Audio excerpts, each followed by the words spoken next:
નમસ્કાર, આપ જોઈ રહ્યા છો સ્પાર્ક ટુડે ન્યૂઝ। મુખ્યમંત્રી ભૂપેન્દ્ર પટેલ અને રાજ્યપાલ આચાર્ય દેવવ્રત નવસારીની મુલાકાતે પહોંચ્યા હતા। તેમને આછવણી ગામે એક પેડ માં કે નામના કાર્યક્રમમાં હાજરી આપી હતી। ગ્રામજનો સાથે વૃક્ષારોપણ કરી ફોટાઓ પડાવ્યા હતા। સીએમ ભૂપેન્દ્ર પટેલે એક યુવતી સાથે પણ વાતચીત કરી હતી। યુવતીને અભ્યાસ અંગે માહિતી મેળવી તાત્કાલિક જિલ્લા કલેક્ટરને આદેશ કર્યો હતો।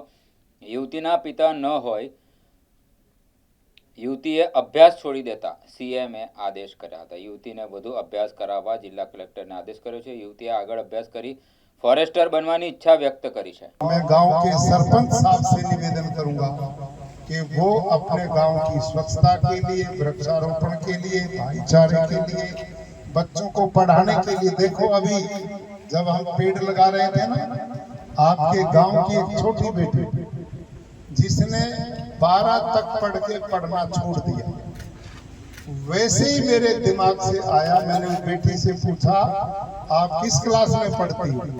कि मैं 12 तक पढ़ी हूँ, आगे नहीं पढ़ सकी। क्यों नहीं पढ़ पाई? मेरे पिताजी नहीं, माँ के पास पैसा नहीं जो पढ़ा पाता। मुख्यमंत्री जी ने वो बात सुन ली। वहीं आपके कलेक्टर साहब को कहा कि इस बेटी की आगे की पढ़ाई का पूरा प्रबंध करेगा, पूरा प्रबंध।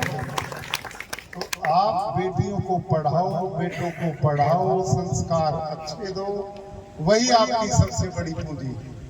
और अब आपके गांव के દીકરા ભણતી છે કે નથી ભણતી? મેં કેમ નથી ભણતી, હમણાં કેટલું ભણ્યું છે? તો મેં કે 12 પાસ છું, પણ હવે કેમ નહીં ભણે? મેં કે પપ્પા નથી એટલે નથી ભણતી, ઘેરે જ છું, એમ એટલું જ કીધું, બીજું કંઈ નહીં।